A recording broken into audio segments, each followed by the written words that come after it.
been playing with this for a couple of weeks now. You might have seen my Stranger Things or my Eurythmics Sweet Dreams videos I've done using this. It's got quite a powerful synth engine in it, even though it's got a really small form factor. I've been comparing it with various things in the studio. I've got an Analog Solutions fuse box, which is a 12 dB filter like this is, but that's got sort of 4 oscillators plus a sub and millions of sort of CV inputs and stuff. So it felt a bit unfair, although this does hold its own on 2 oscillator sounds actually. Also the Sub 37's got a 12 dB filter, as has the OB6. So I've been playing along with them all, but it seemed a little unfair pitching something that you can pick up for £160, £170 now against things that cost well over £1,000 or well over £2,000. If this had a sub, it'd be another matter, because then I could really compare like for like in more situations, I should say, really. So I've heard people compare this against the Volcas, because obviously the same sort of form factor with not real keys. It's got these, I don't know what you describe them as, but they're not like an old DX7 or the Juno 2. They're not like clicking keys with a sort of vinyl covering. They're much more responsive than that. But the KORG Volca's only one voice. This is 2 voice. And I was just looking around, I think actually it's quite comparable to the Monologue, although it doesn't look it. You know, it's a lot cheaper. This is 160-ish, 170 now, maybe something around there. And these are around £210, £220. So there's a fair difference in price, but actually the synth engines have got quite a lot of similarities. The obvious main difference on these is the look of them and the form factor, isn't it? So this has got 7 knobs, that's got 15 knobs and lots of switches and all these different buttons for the sequencer there. On this, these double up for the sequencer. This has got proper keys. I would say proper keys are the same keys as on the MS-20. They're the KORG Slim keys, which are pretty good actually. Pretty playable. Not perfectly playable, but I imagine if you're soloing, you've probably got a separate keyboard anyway. And this, it's a bit more difficult to play. But not impossible again, but if you're just doing a perfectly playable. But most things are on the front panel on this. You do have menu system. I don't know if you can see this here. There's various options in there, like portamento, time and glide, and pitch bend, bend range. Oh, micro-tuning on this as well, and it's got lots of stuff on the Aphex Twin here, which is pretty cool.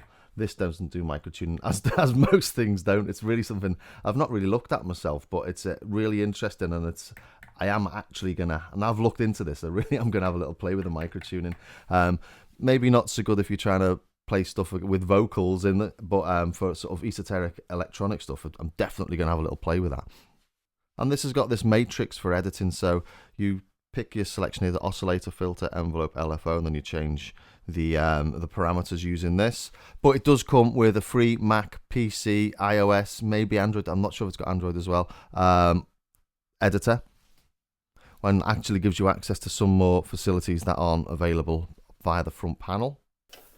But KORG are no stranger to a matrix editor. There's the Micro KORG, massively popular, over 10 years old now. I love this thing. It's virtual analog, and you know you can hear the digital artifacts in it. But it's an Ace synth that comes with its own editor.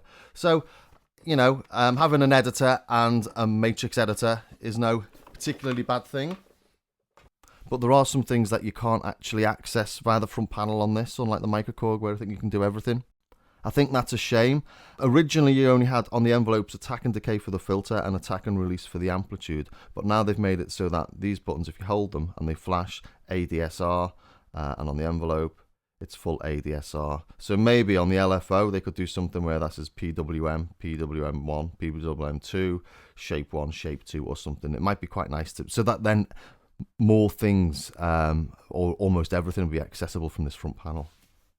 And it has to be said as well that this is very light and sort of plasticky feeling. This is a nice bit of wood at the back and a metal panel, but this is great in that small and plastic does fit in this little bag I've got, which is really handy actually. So again, it's what you need. If you want to play live and you're gonna be sort of maybe soloing or playing lines live, this may be the one for you. if you're more interested in sequences and editing sequences and then playing those live, this might be the one for you. Let's make a start then by looking at the oscillators. They're both VCOs, so both voltage controlled. This one recalibrates itself every time you turn it on. Let's show you that. You'll hear a little recalibration noise in a minute, and it'll say cal in a second. There we go.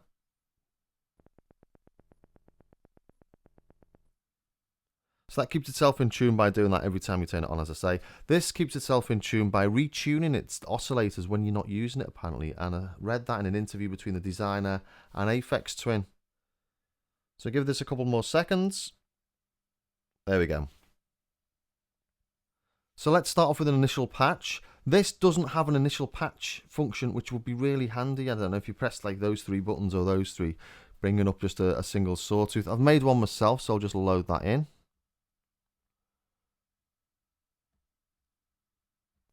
The beauty of the app, of course, is that you can have as many sounds as you want and organize them how you like. So, on this, you initialize the patch using edit mode, go to program edit, I think it's this button here. There we go, initial program execute, yes, press right, and there we go.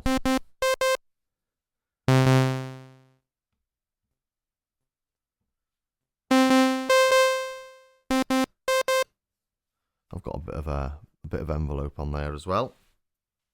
Let's just take that off. So go to envelope, release off. Okay, so the two oscillators on this are identical. They go from, oops, let's put this onto oscillator. They go from a triangle, if we'll have a look at the oscilloscope, which isn't quite a triangle. It's a bit of a sawtooth, not a sawtooth, a shark's tooth, isn't it? A bit like the Moogs, the mini Moog shark tooth.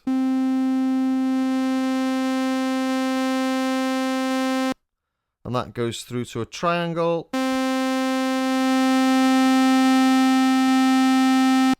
Through to a square.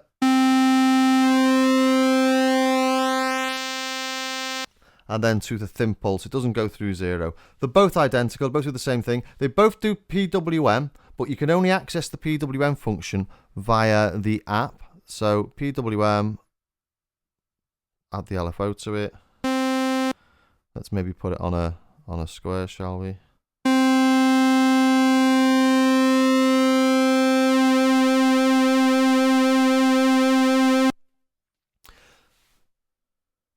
And it has noise as a separate oscillator. So we've got oscillator 1. Let's put in oscillator 2.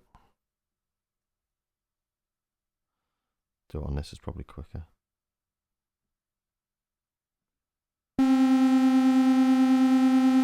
And then we'll add some noise. So I've detuned oscillator 2 so you can hear that there's three things happening there. Now if we just look at the tuning on this. Oops. Tune 1, tune 2. And what you'll see is that you can go from -12 to 0 and then to +12. And you can do that on both of them. So that means you can get a 24 semitone difference between the two. And it's quite clever the way they've done this. You move up by cents until you get to 100 cent. And then when you get there, you're 1 semitone, 2 semitones, 3 semitones, 4 semitones. So to get an interval is really quick. So there you go. There's a fourth. So yeah, really flexible. Let's exit edit mode. There we go. Okay, so we got VCO 1 and VCO 2 are different. VCO 1's much simpler than VCO 2. It has a sawtooth. Looks like a really nice saw triangle. Now that's a really sort of typical triangle, and it plays a really nice deep bass on that. You don't really need your headphones for that, but that's beautiful. And a square.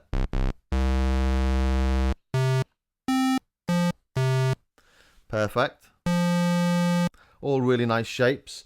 And what the shape function does is I don't know, we've got sort of a wave shaper.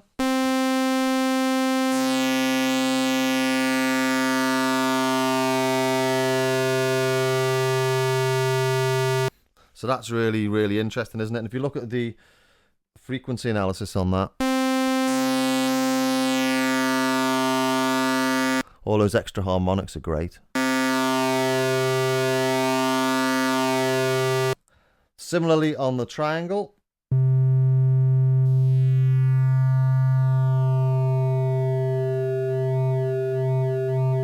Quite formanty there, isn't it?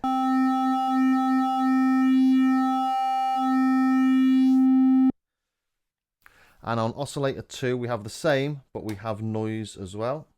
Well, we don't have the same. We don't have a pulse, but we've got triangle.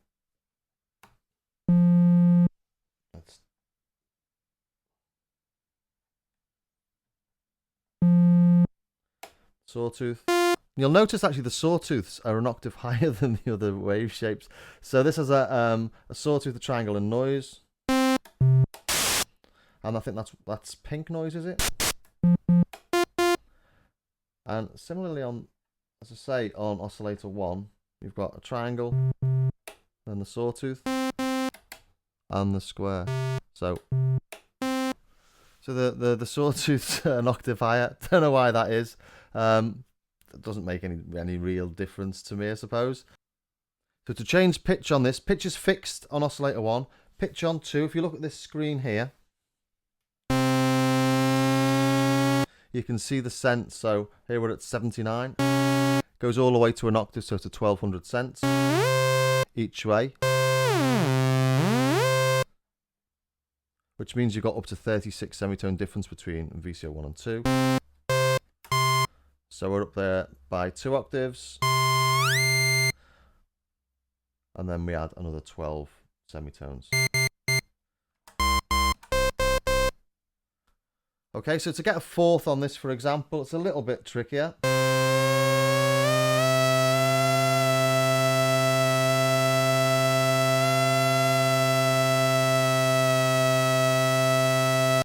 There you go, it's at 394, so it's 6 out, 6 cent out.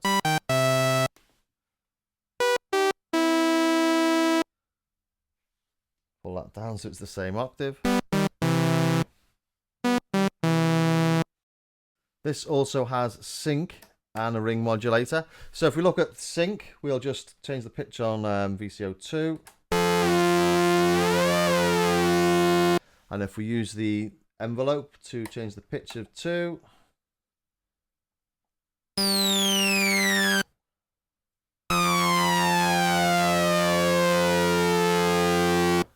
classic sync sound. Ring modulator. Turn VCO 1 off. Turn the envelope off for a second. That's all VCO 2.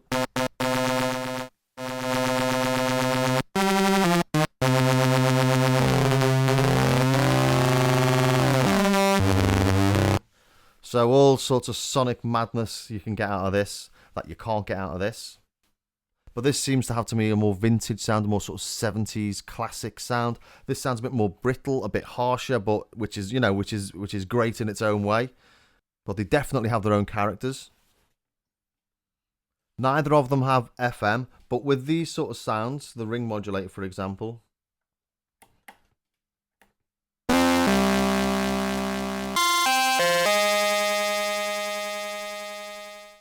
you can get FM sort of clangs and bangs.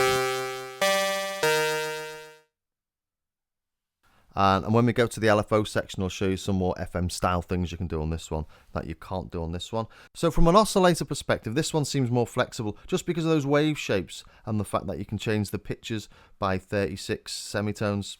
Plus it's got the sync and the ring mod.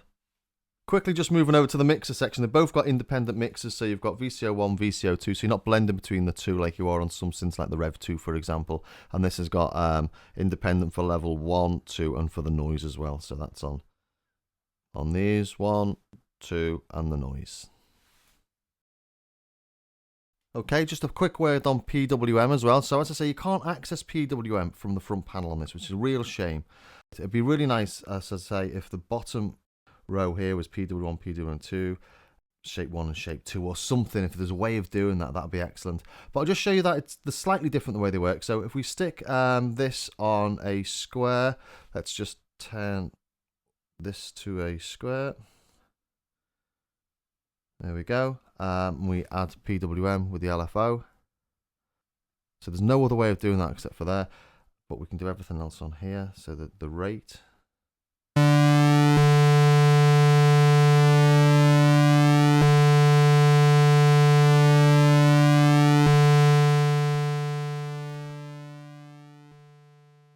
So you can see slightly odd behavior there, and I think that's because the PWM's trying to modulate back and forth from here to there, because it's on PWM and not shape.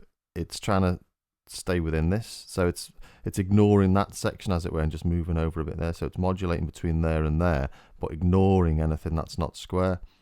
So I'll just show you that again. I've got it on shape. Put it on PWM. So to get PWM between a complete square and a thin pulse, you've got to put it between the two of them.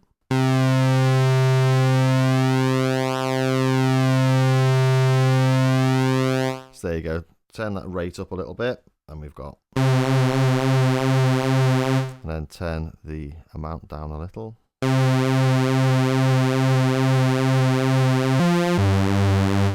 PWM, let's put that maybe on a second oscillator.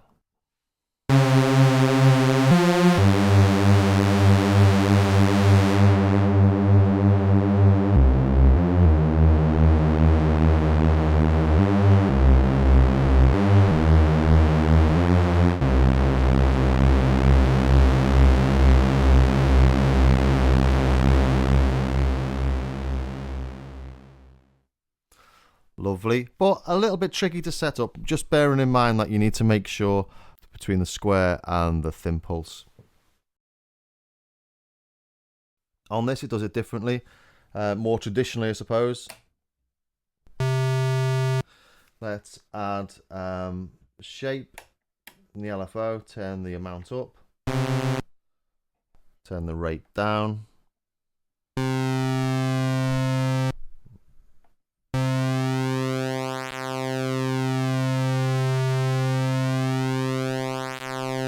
So let's speed that up a bit. Turn the amount down.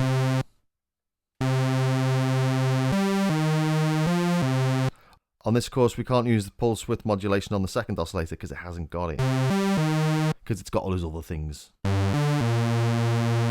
So maybe let's try it with a triangle. Oh, let's try it with a sawtooth. Or maybe triangle.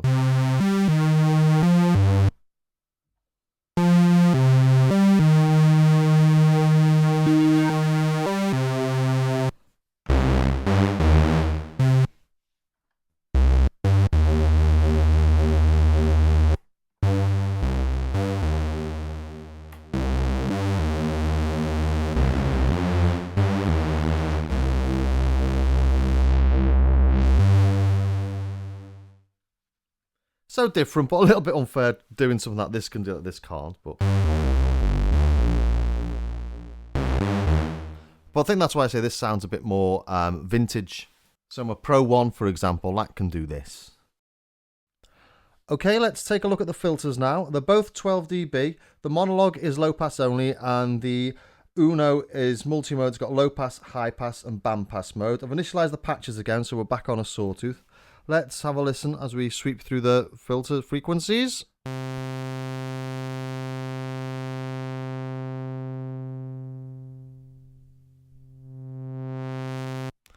Nice and smooth, except for you go down to the low end. I'll just turn it up a little bit more.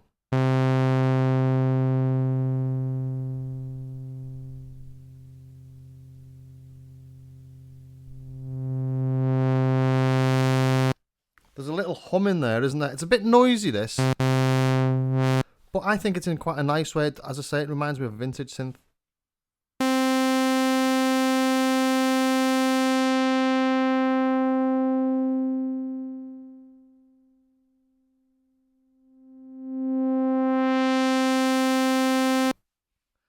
Nice and smooth. Let's add some resonance, so about 50%.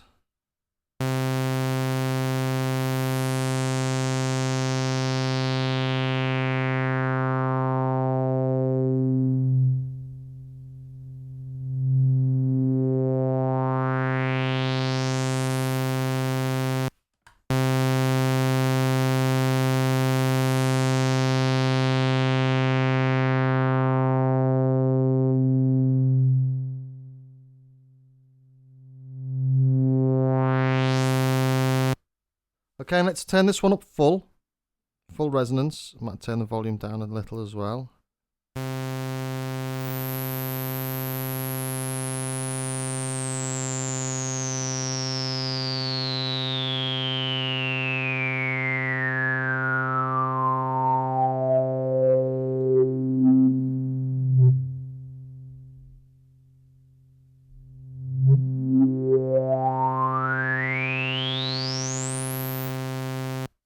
If we turn this one up full, we're going to get self-resonance. So out, watch your ears. Turn this down a little bit as well. Turn up about 3/4. Maybe a little lower.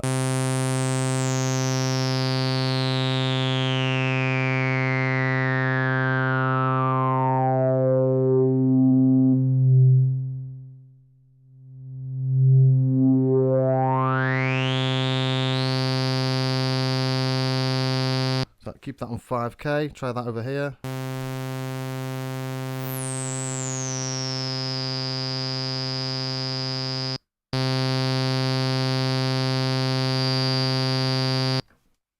It's a much sharper peak, that. So this one you can keep nice and all around there.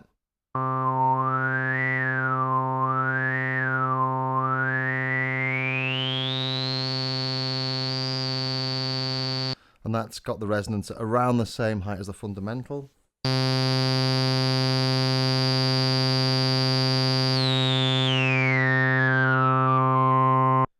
A bit harsh, a bit more clinical. Let's turn the resonance down a little bit.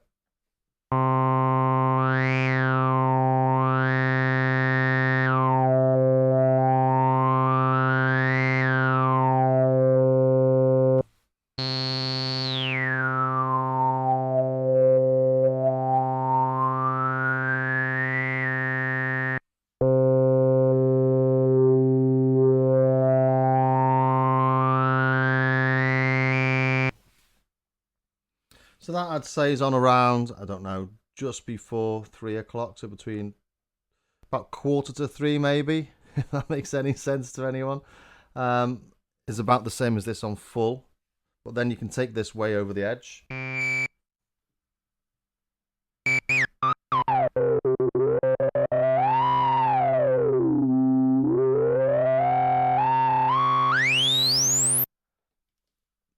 So you've got more play in that one. And if you keep it controlled around here, it's very similar to this one. I like them both, but as I said in my Juno 106 versus Juno 2, I'm not a massive fan of self-resonance. I mean, it's good for sort of some organ sounds and bits and bobs here and there. It does mean you can take stuff into some sort of really more aggressive territory, though. But I do like the sound of the Juno. So let's have a listen to it in high-pass mode.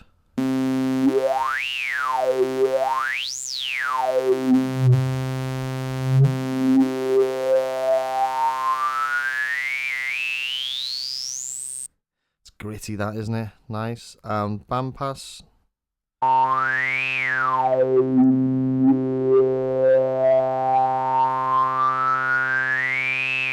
These are all at full resonance, remember. We take the resonance off.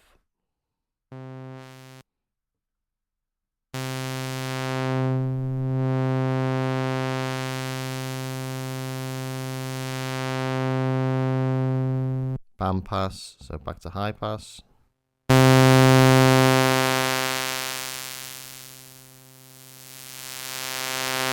It's got real aggression, that, hasn't it? Let's add a second oscillator.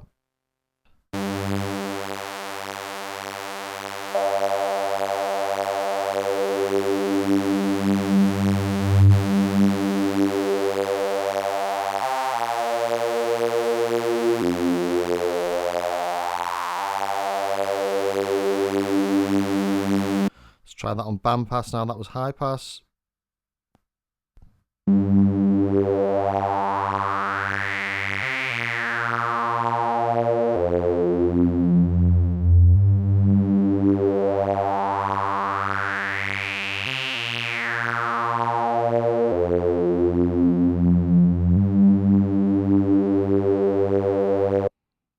And now on low pass.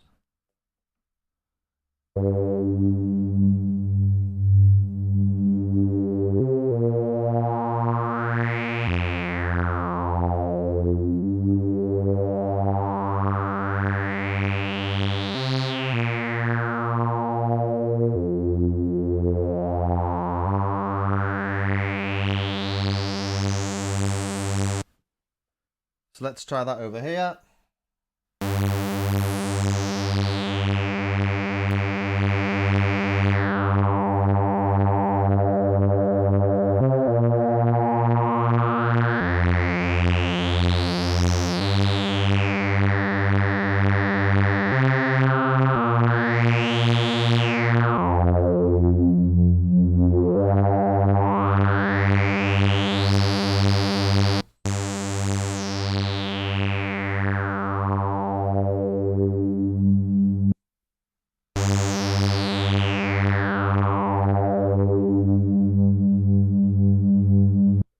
So they can sound really similar.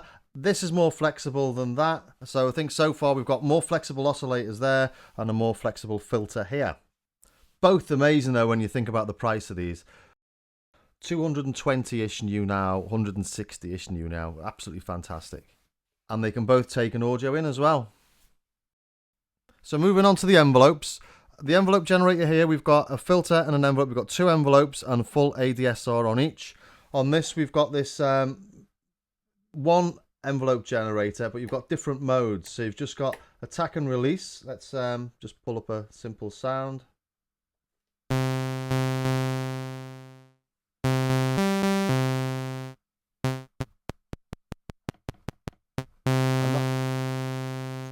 And that's assignable to pitch of 1, pitch of 2, and the cutoff.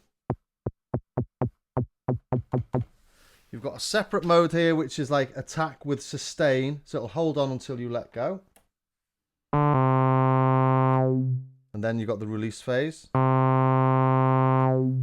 which is different to this one. And then you've got another one, which is a gate on the VCA and an attack and release for the whichever you've selected here. So the cutoff in this case.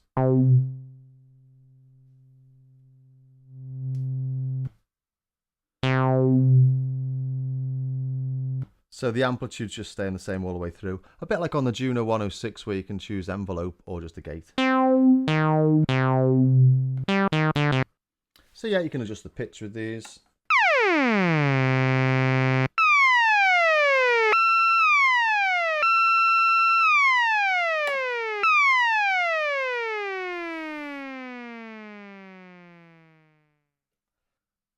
So, although it's only got one envelope generator, it's pretty flexible, but nowhere near as flexible as having two full ADSRs, obviously. However, we don't have any pitch control through the envelopes on this. On this, we've got cutoff, pitch 1 and pitch 2. On this, obviously, we've got a separate filter for the cutoff anyway, but you can't assign an envelope to the pitch, which is a bit of a shame. So any of those sort of swoopy effects that you'd get, sort of like that, for example, you can't do on this one. And now over to the LFOs. They've both only got a single LFO. On the Uno, we've got 1, 2, 3, 4, 5, 6, 7 waveforms. On the Monologue, we've only got 3 waveforms, but we do have 3 modes as well. So we've got a, let's just show you this quickly. I'll do it on pitch to make it more obvious.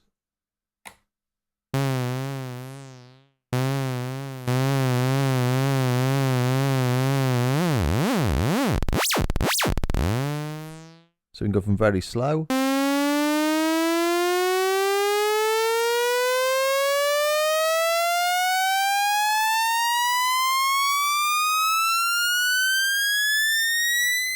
I'm getting bored listening. That is very slow.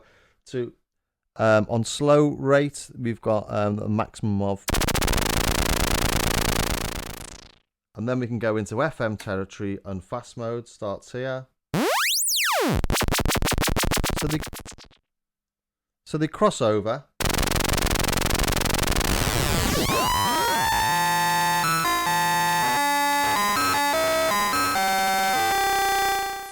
So you can do sort of all sorts of FM style sounds again. I think I mentioned that earlier. So maybe alter the shape.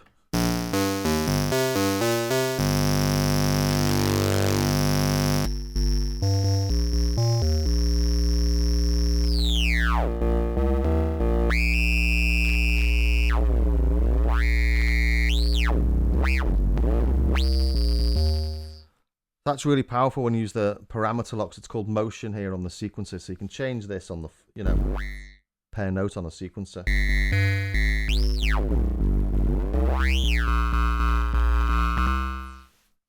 The maximum on this is, let's just find it. Let's alter the pitch via the LFO. So we go from slow, which is faster than the slow on this.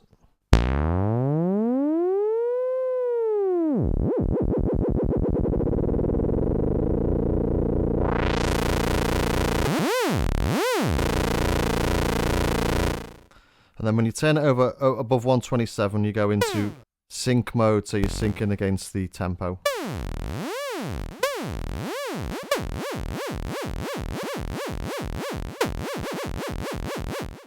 There is a sync mode in here. It's available through the edit mode, so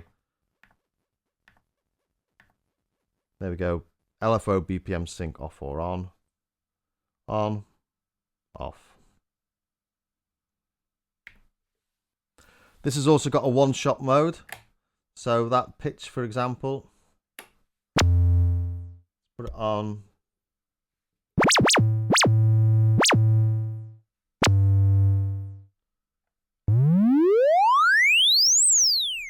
I'll only do it once.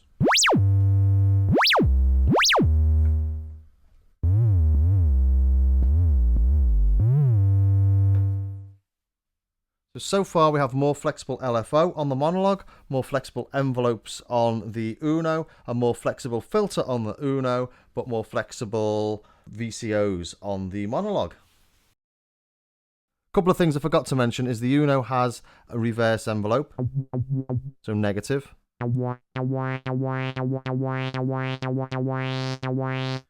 Which the Monologue doesn't have. Also, the Uno has a built-in delay.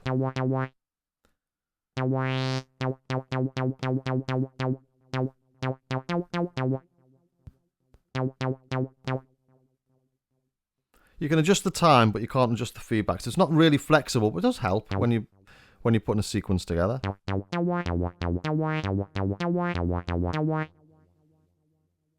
And they've both got a drive circuit. So let's take a look at the drive circuit. Let's initialize the patch again. Let's add some drive.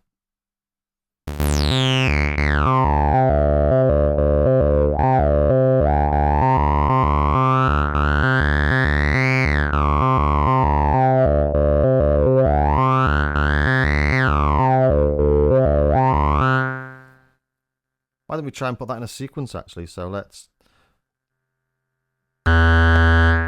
clear the sequence.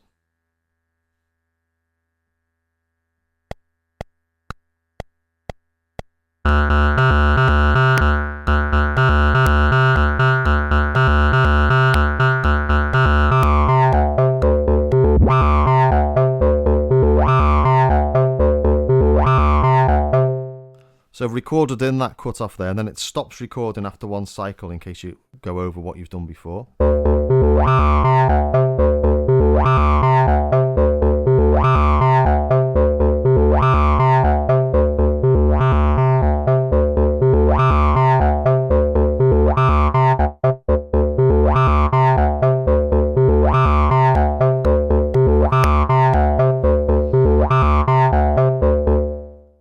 These are like parameter locks I'm putting on here.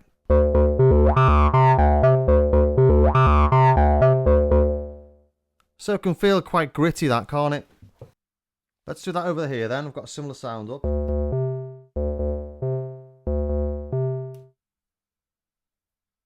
Let's go into play and record.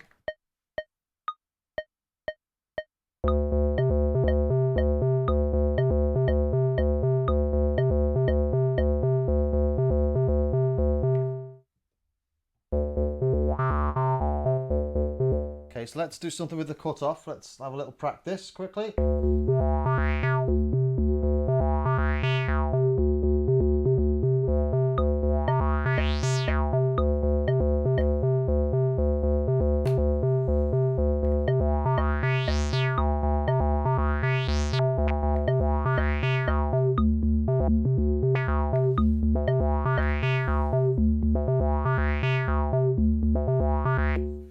So you'll see here maybe a little lines come up, and that's because you've got 4 motion tracks there, so you could do 4 different changes of parameter. So maybe the cutoff, the decay. Let's try that. Let's do a.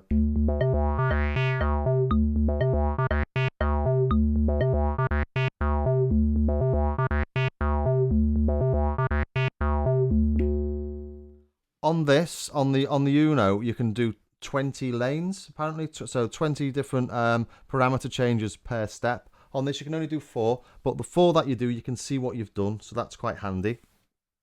So they're both really flexible in that way.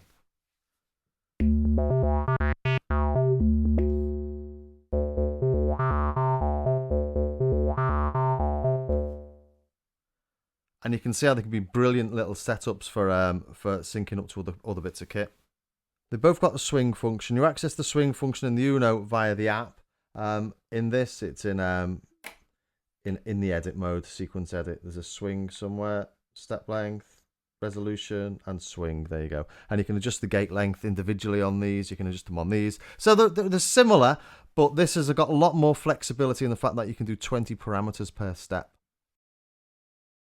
So in conclusion, you know, which is best for you? Well, as I said at the start, it really depends on what you're looking for. If you're looking for something with a really small footprint, lightweight, that you can use with an app and you can save as many projects as you want via that app, well, this is superb. If you're looking for something a bit more substantial, maybe you're playing live and you need to have access to all the knobs in front of you, well, obviously the Monologue's got more going for it. It is more expensive. It has got those nice oscillators that I really do like and the micro tuning. This has got, well, the Uno's got a much more sort of vintage feel, as I've said a few times throughout this. For me personally, at the minute, if I was going to pick one, it'd be the Uno, just because I've got no space left in the studio for another monosynth. Having said that, I'm going to have a right good old play with this and have a little play with the micro tunings on it, and especially those shapes and the wave shapes, because it's something I haven't got in another synth really. Hope that was of some use to somebody somewhere, and look forward to seeing you next time.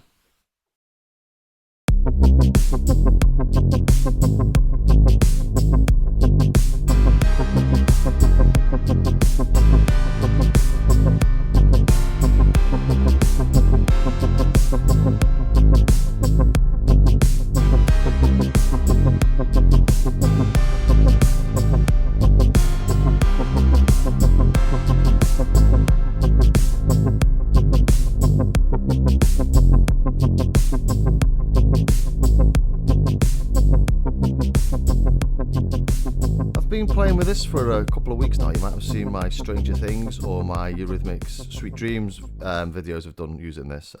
It's got quite a powerful synth engine in it,